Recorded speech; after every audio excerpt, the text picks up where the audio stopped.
Good evening and welcome to Doves for Peace. I'm Dr. Keith Beasley and I'd like to continue my exploration of different facets of peace with you. This evening I'd like to explore the overlap, the similarities in theory and experience between inner peace, spiritual perspective and emotional intelligence, which is a topic which has been becoming increasingly important of recent years and decades. And I'd like to share a few perspectives with you which I think will fit in very nicely with our general theme of how to be more true to ourselves, how to be connected and real and whole and at peace with ourselves and the world. But as most of you who have seen me before will know, besides sharing both a bit of philosophy and psychology and philosophy and all sorts of other subjects to present an interdisciplinary approach, as well as grounded in day-to-day life, I like to throw in perhaps a few exercises you could try yourself, and a little bit of time for quiet reflection, and of course a song or two. As I was telling Sean before we started, I've got a bit of a tickle this evening, but I hope just by singing that will release that. And I apologise if I have to cough a bit. Okay, let's just first have a couple of moments just connecting to ourselves, to the idea of Doves for Peace. So if you'd like to take a deep breath in,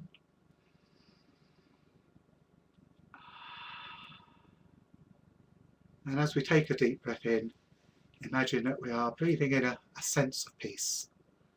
We are breathing in this deeper connection to our own inner peace. So we breathe in a sense of peace and calm, and breathe out all other thoughts, all other feelings. Breathe in a sense of peace and calm. Breathe out all other thoughts, all other feelings.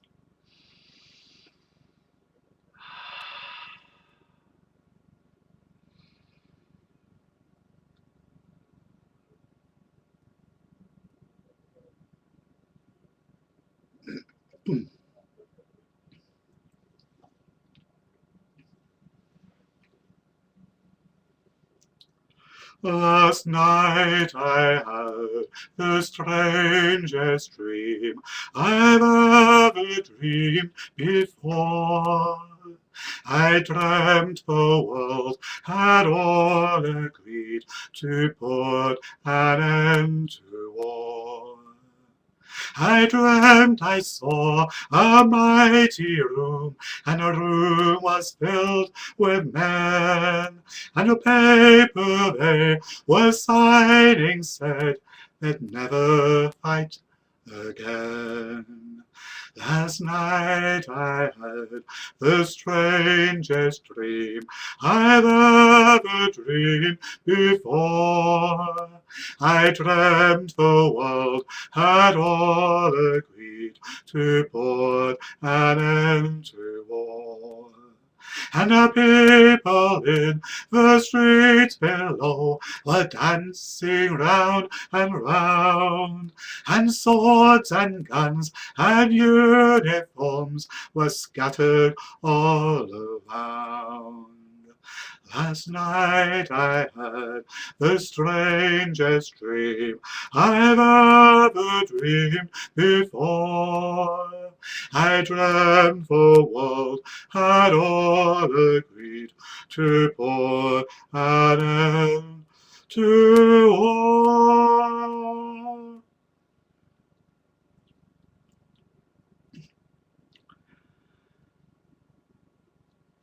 That was one of the first songs I sang when I started performing at folk clubs. And I've sung it on many occasions since in all sorts of situations. And it just seems to sum up the potential for humanity. So I'd like to explore this idea of peace and its various facets, and how they interrelate, and how we can engage in the process of becoming more peaceful. And I'm reminded first of a speech and a letter presented by the Dalai Lama in the year 2000, his Millennium message. In it he emphasised that if we want world peace, we have to start with ourselves. That inner peace, peace within our own minds, our own families, our own lives, is a reflection of and reflected in global peace. And I think that means that it just emphasises that peace isn't something for the warring parts of the world, of which they are still, unfortunately, far too many. But it's something we can all embrace and be part of, wherever we are, whatever we happen to be doing. And even if we're interested in bringing an end to war, there's the famous statement by Mother Teresa. And she once famously said that when asked if she would join an anti-war rally, she said, no, no, no, I won't get involved in anything involving war. Because an anti-war rally is still a fight, it's still a challenge, it's still a dispute. And she said, give me a peace rally and I will be part of it. And in this centenary of the Great War, with so many conflicts still going on, we're all reminded just how much conflict, dispute there are between nations, between ideologies, within countries, within organisations, within families, and within ourselves. And how many of us can really say that we are at peace with ourselves and at peace with the world? Well, I've been working on it for many, many years, and I know I'm still quite away from that intent. But I do see it moving forward. I do see, week by week, year by year, a few less situations where I get angry, a few more situations where I'm able to take a step back and say, okay, that's somebody else's point of view. I'm not going to get worked up by it, and I'm able to stay that bit more calmer. Now my approach, the main technique I've used, besides singing, is Reiki healing, which again I would always recommend to people. But there is another approach which has been gaining a lot of interest and support of recent, well, decades. And that's EI, emotional intelligence. And there's various ways of defining it. When I do my introductory talk on emotional intelligence, which I do within Bangor University as part of their employability scheme, so in helping students to become more employable and to engage in a bit of wisdom in their lives and in the workplace, I help them to see the value of being aware of emotional issues as well as the purely intellectual. And so emotional intelligence for me is just to to recognise and be aware of that we as human beings are not just thinking beings, we're thinking, feeling human beings. But also often we forget that, don't we? We get caught up in wanting this, wanting that, in this theory, that belief, and we forget that at heart, whatever our culture, whatever our religious faith, whatever family we were brought up in, all of us, every single human being, is just that, a human being.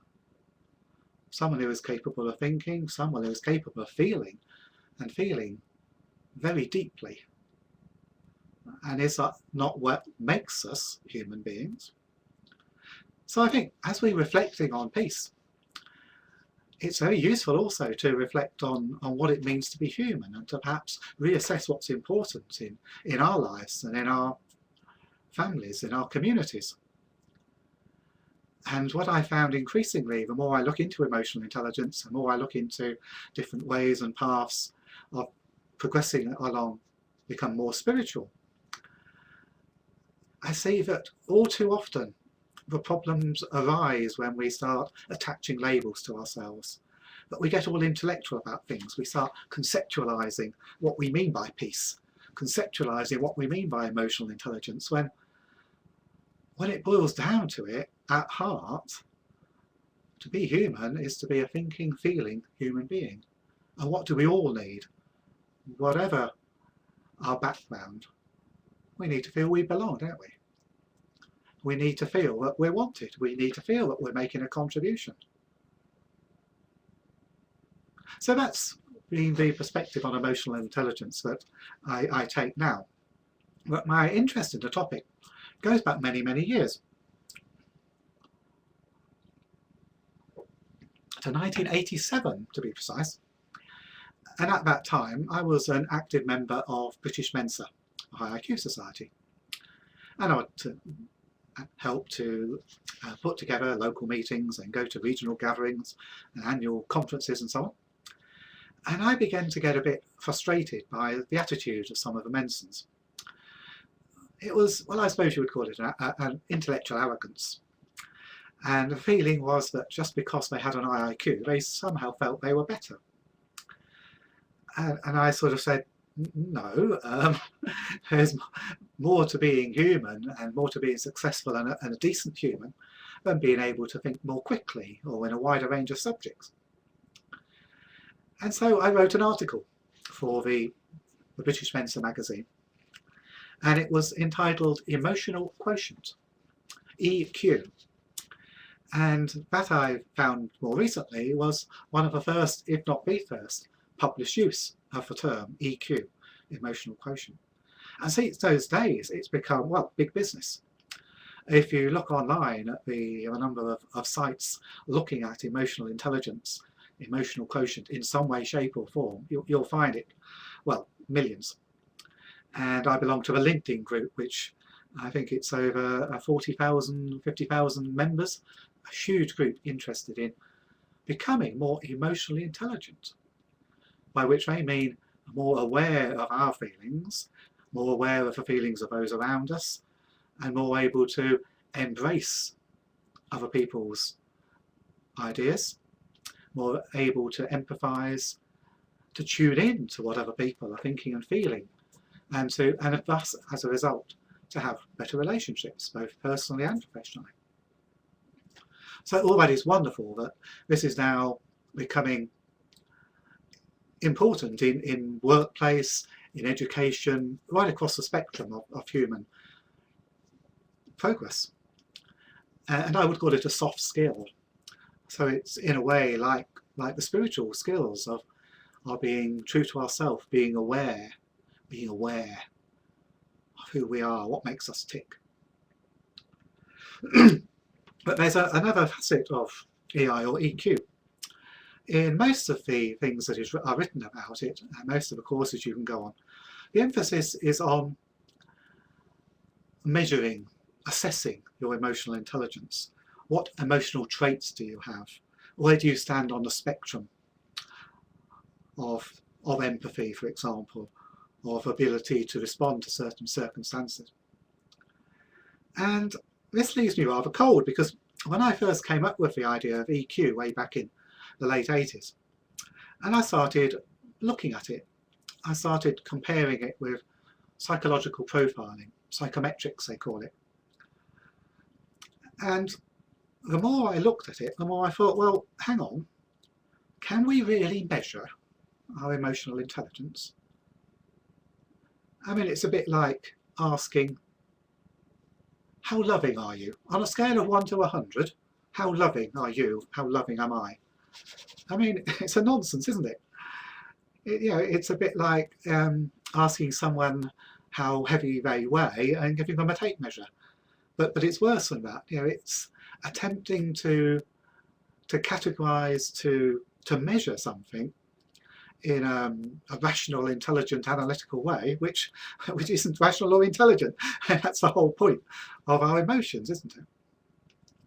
So my approach to improving emotional intelligence is more to help people to become more aware, to help them, encourage and enable them to be more reflective, perhaps, to be able to just take a few moments to think, not analytically, but at a deeper, we would say, more spiritual level.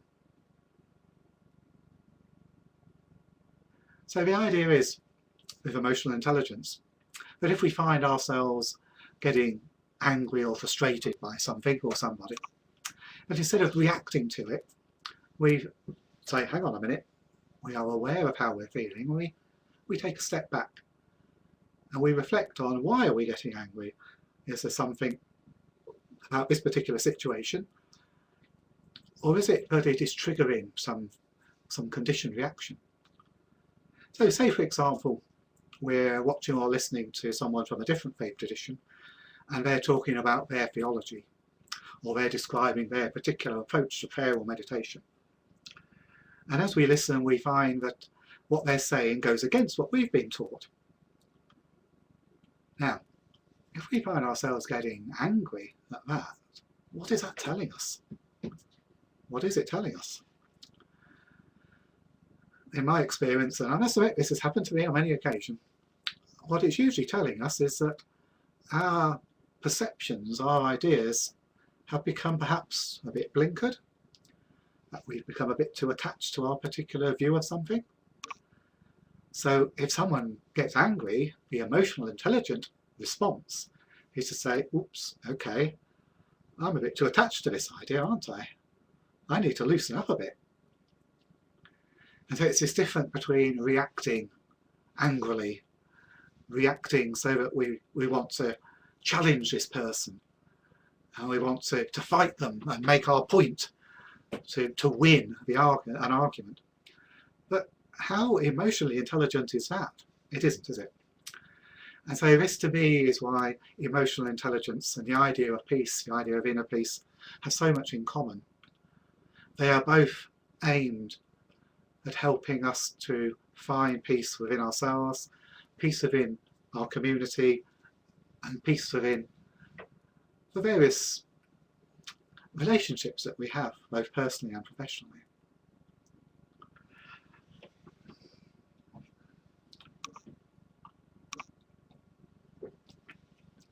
And in most cases, whether we're looking at it in terms of how to be more peaceful at whatever level, whether we're looking at how to become more emotionally intelligent,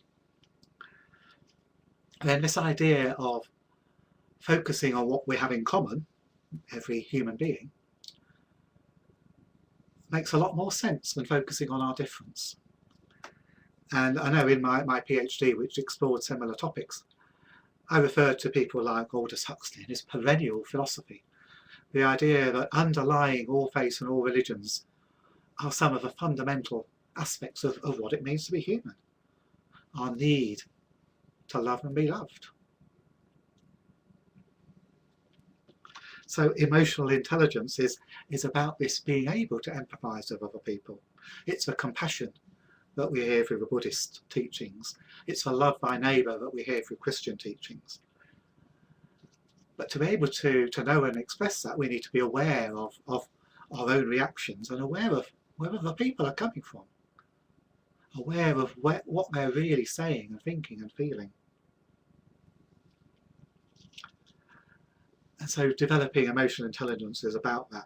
And to fulfill our full potential as human beings, then we sometimes need to face and admit our own narrow minds, perhaps, if I can put it that way, and that can take a lot of courage. And I refer to various people when I'm speaking. One I'd like to mention now is Paul Tillich. The Courage to Be. This again was a very useful source text in my thesis, and he's talking about what faith really is, whether faith is a belief or whether faith is more akin to what it means to be human, more akin to finding our courage to be ourselves. And he writes this: faith is the state of being grasped by the power of being itself. The courage to be is an expression of faith, and what faith means must be understood through the courage to be. We have defined courage as a self-affirmation of being in spite of non-being. The power of this self-affirmation is a power of being which is effective in every act of courage. Faith is the experience of this power. But it is an experience which has a paradoxical character, the character of accepting acceptance.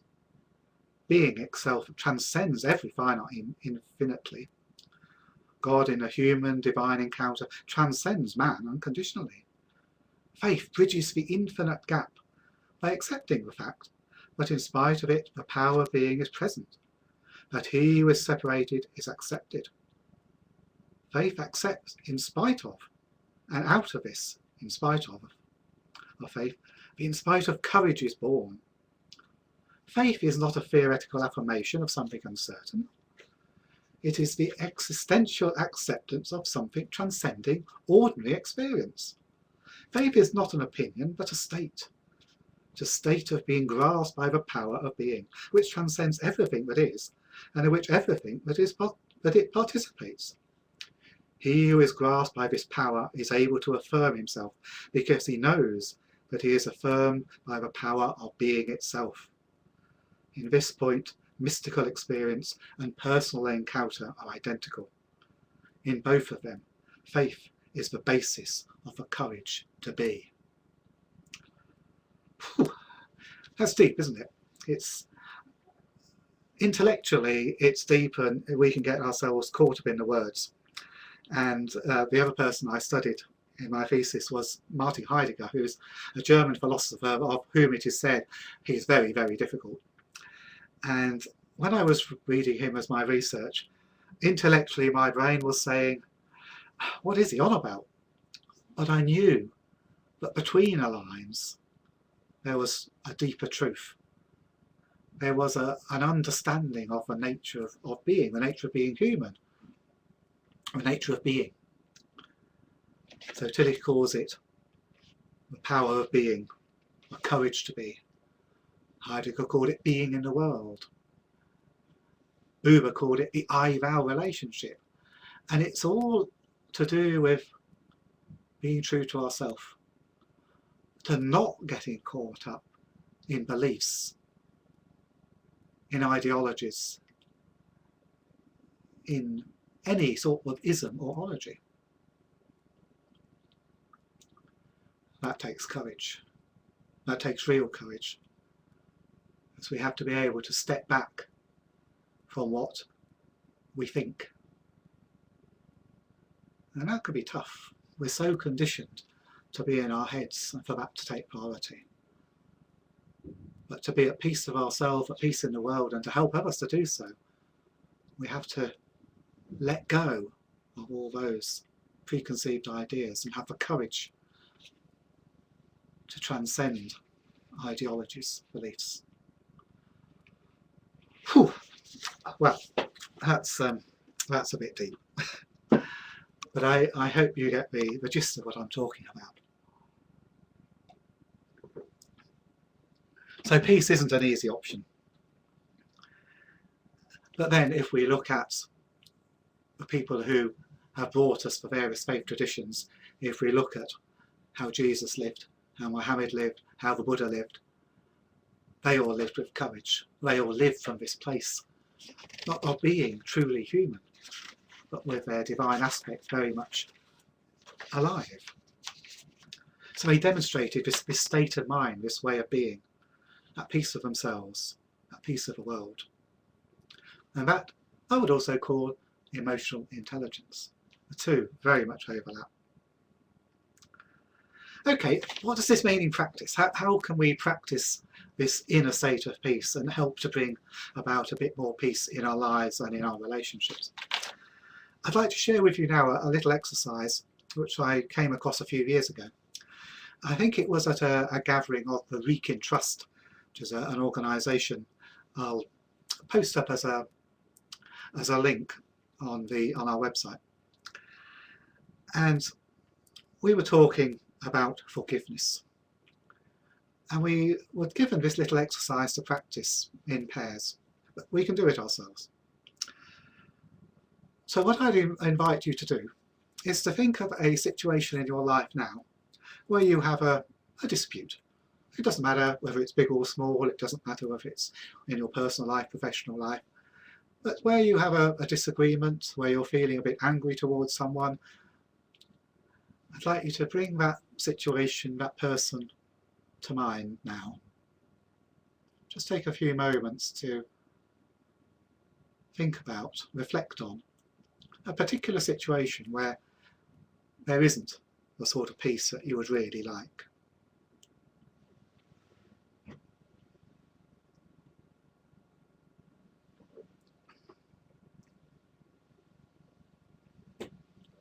Okay, so what I'd like you to do now is to close your eyes and picture this person with whom you are not in total harmony at the moment. And I'd like to visualise yourself saying to them, sorry, I forgive you, I love you, thank you. Take your time and add their name to make it even more personal. And really feel that you are sorry. Really feel that you do forgive them. Really feel that they're a fellow human being and that you do love them, even if they may have different perspectives. And thank them for being themselves, for giving you this opportunity to find forgiveness and thus become more peaceful. Let's do that again. Bring to mind the peace, the person with whom you may have a lack of harmony. Look at them in the eye. Imagine yourself doing this and you say to them, I'm sorry. You look at them again and you say, I forgive you. You look at them again and you say, I love you. You look at them again and you say, thank you.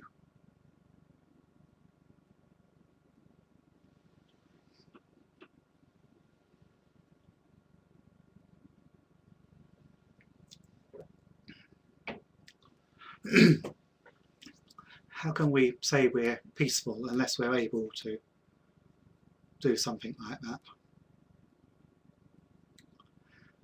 I know on the occasions where I do find myself in disagreement with someone, and it might not be an individual, it may be some faceless bureaucracy, can do exactly the same exercise with them.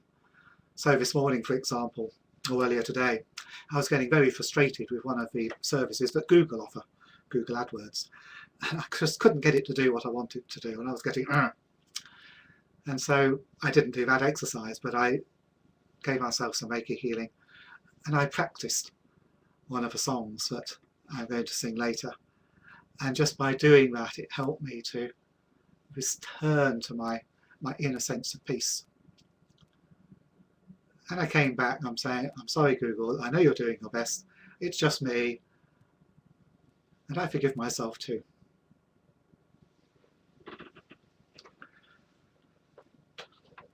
And so as I was preparing for tonight, some words came to mind,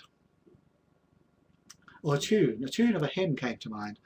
And when I thought about it, the words in this hymn went, "Oh, what peace we often forfeit." Do you know what hymn that comes from? I was racking my brain for ages. I knew the tune, I knew that line, I just couldn't remember how it started. Anyway, I eventually found it. It eventually came to me, and I referred to my Mission Praise, which is a very good book to sing hymns from. If you have your number 262, for anyone who happens to have a copy. It is, of course, What a Friend We Have in Jesus. And if my croaky voice will allow me. What a friend we have in Jesus, all our sins and grief to bear. What a privilege to carry everything to God in prayer. Oh, what peace we often forfeit. Oh, what needless pain we bear. All because we do not carry everything to God in prayer. Have we trials and temptations? Is there trouble anywhere? We should never be discouraged. Take it to the Lord in prayer. Can we find a friend so faithful, who will all our sorrows share? Jesus knows our every weakness. Take it to the Lord in prayer. Are we weak and heavy laden, cumbered with a load of care? Jesus only is our refuge. Take it to the Lord in prayer. Do thy friends despise, forsake thee? Take it to the Lord in prayer. In his arms he'll take and shield us, though thou wilt find a solace there.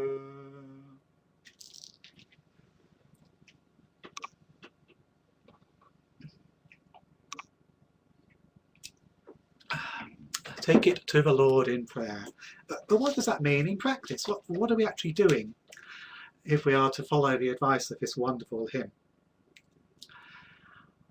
As I see it, it is about recognising that we don't have all the answers. That whatever our problems are, whatever it is that's bugging us, that's getting us frustrated or annoyed, our poor little rational, logical mind is only ever going to know part of the truth about the situation, isn't it? And the more we try and work it out rationally, we're going to miss some deeper aspect of the situation. If instead we can take a step back, if instead we can tune into the situation as a relationship between fellow human beings, if we can surrender our attachment to ideas that are getting in our way of sorting out our problem, then we can find a solution. So we may do it by prayer, in whatever form appeals to us. We may do it in any one of many numerous other ways, through meditation, through dance, through Tai Chi, through Reiki. So taking our problems to the Lord, to God, to the oneness of life itself, is having the courage to give up the notion that we know best. And is that not the original sin, to think that we know better than life itself and God? It probably is. So when we talk about finding peace, we're also talking about moving on from our egotistical selves, moving away from our sinful state of being separate from the oneness of life.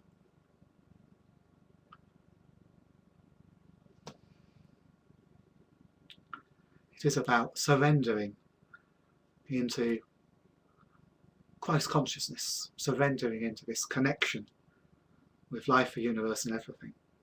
And from that place we can feel such a strong sense of belonging that all our frustrations just disappear.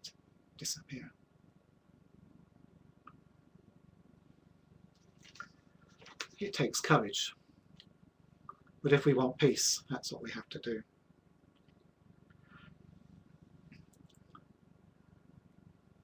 I'd like to just share a couple of other insights related to emotional intelligence and peace in various contexts.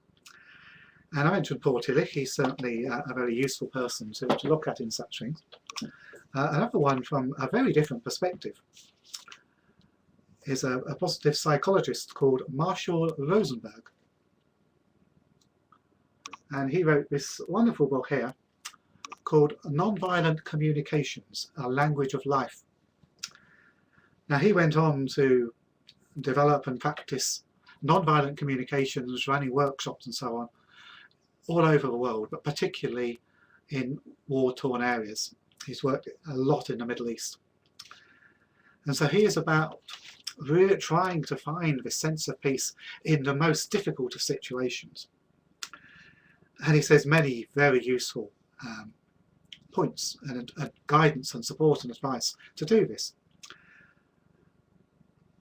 But this non-violent communication relates to a key that is all of them.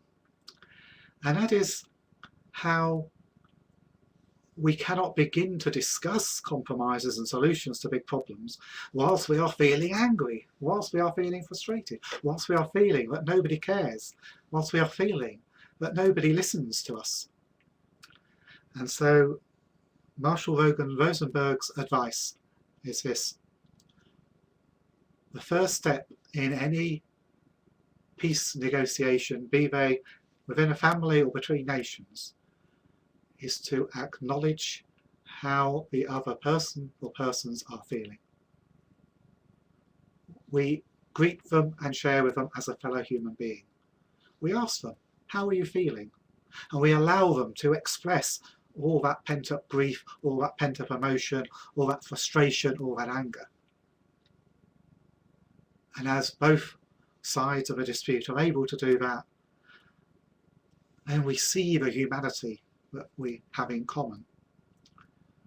And once these emotions have been cleared, then we can start the negotiations. Then we can start to talk about what our needs are without the emotions getting in the way.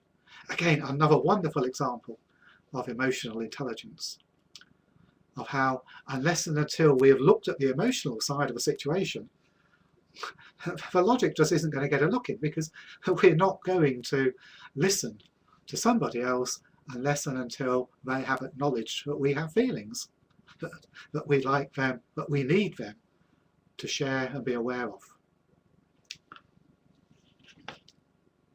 So let me read you a little bit from Nonviolent Communications. Marshall P. Rosenberg is the chap.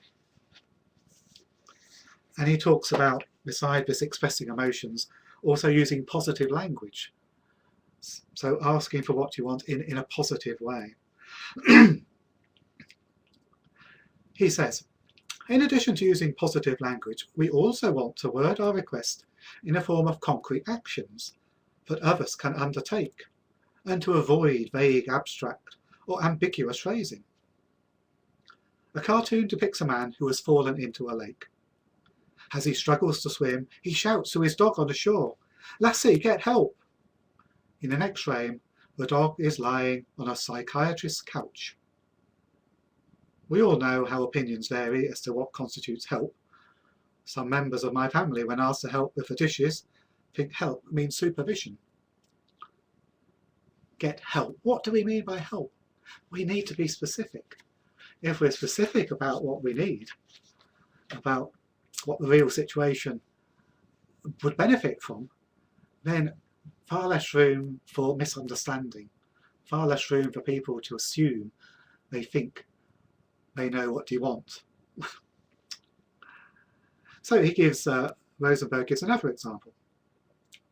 A couple in distress attending a workshop provides an additional illustration of how non-specific language can hamper understanding and communication.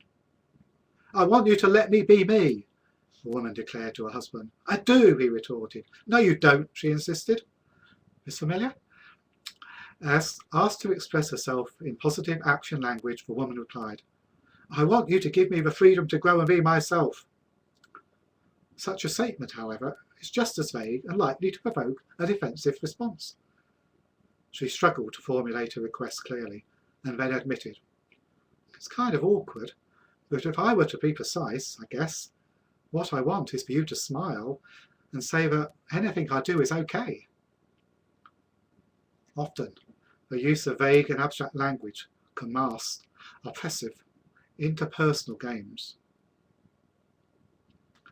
And he goes on and gives another example of this. But this point about using vague and abstract language is something I came across in my thesis when I was researching. But when you're working in academia, they will keep telling you to be precise, be specific. They want you to identify who you're referring to, which theory you're criticising, and to explain something very analytical, conceptual, but precise terms. And I was getting very frustrated by this because, to me, as an electronics engineer, where I worked for many years, and as a life coach, being specific to me is about, well, the 5 W's. Who, what, where, when, why, and how. To be specific in how to resolve a dispute, a conflict, you need to know who is it between? Where is it happening? In what situations is this really happening? What are the real issues? When did it start? Why did it start? That particular situation in that criteria, that relationship. Because if we just say, oh, it's because, oh, I don't know, he's a Jew and she's a Muslim, you're just going to get caught up in debates about words and meanings. Be specific is another wonderful approach to emotional intelligence, another wonderful approach to finding peace. What really is bugging somebody? So think about that. Next time you find yourself getting angry or worked up by something, ask yourself, what am I really annoyed by? And you might come up with an answer. Ask yourself again and again and again. I think the suggestion is that you ask yourself 4 or 5 times, and gradually you come more and more to the detail of what really is underlying your frustration. And from there, you stand a chance of sorting it out and resolving the issue.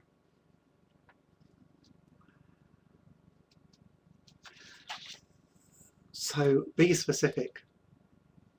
Particular person, particular place. So it's for here and now, isn't it? Back to this being present, being in the real situation. Not getting caught up in the words, in the language, in the conceptualizations. And I may have said this in one of my talks before, but I will probably say it in every broadcast I give, because it's a fundamental point which we can all remember and use. There are very few things on which philosophers agree, but there is one, and it is this: the description of a thing is not the thing itself. I'll say that again. The description of a thing is not the thing itself. In other words, however many words we use to describe a thing, be it a book or a rainstorm, however much we describe it in different conceptual terms, in different languages, it will only ever be a description, won't it? We cannot totally understand rain by talking about it. We need to stand out in it. We need to get wet. And we need to feel a storm over our heads and hear it patter on our umbrella. And that to me is a wonderful justification for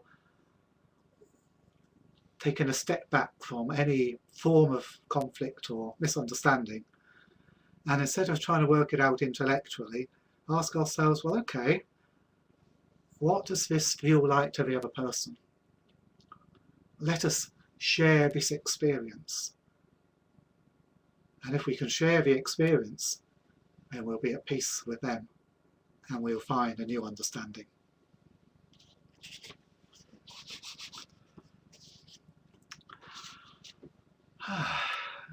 I think I'm coming to an end of this. As you know, I find it very difficult to speak for an hour. I think I've done quite well to last 43 minutes tonight. So I'll end on a little poem that I wrote many years ago. And I read this purely because it is called A Sense of Peace. And it's perhaps my way of concluding that peace can occur anywhere. And peace is about really seeing the depth of connection and authenticity in any situation.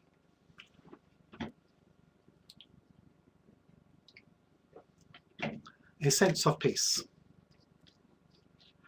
This is very British, so for any of you listening from outside the UK, the places I'm referring to are all different parts of the UK and how they have their own particular characteristics and things that Brits will often love about these places, and perhaps why they might go there on holiday.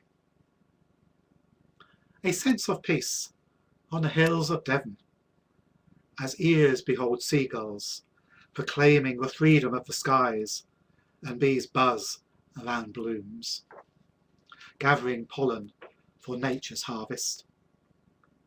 A sense of peace in the valleys of Wales, as noses open to aromas of evergreen woods and forests, or the fresh smell of a cleansed earth after a summer shower.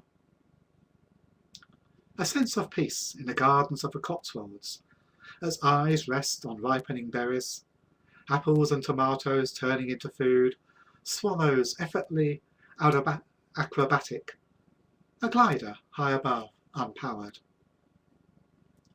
A sense of peace on the coast of Norfolk, as a taste of salt air embraces the ever-changing, ever-present tides, or, slightly more refined, mingles with vinegar, chips, and fresh sea fare. A sense of peace on the plains of Wiltshire, as lazy warm winds touch us, brushing against skin and hair, refreshing, of grass underfoot massaging, or fly pausing on hand, tickling. A sense of peace in villages and parks, by sea and lake, as we know peace is not emptiness, but a loving world of God's creation. A peace that we can find by being still with it. Thank you for listening. I look forward to joining you next time, which I think is next Tuesday. And I think I'd like there to explore the idea of stillness and nothingness, emptiness. Where does that fit into all these things we're talking about? Thank you for listening. I bless you. Good night.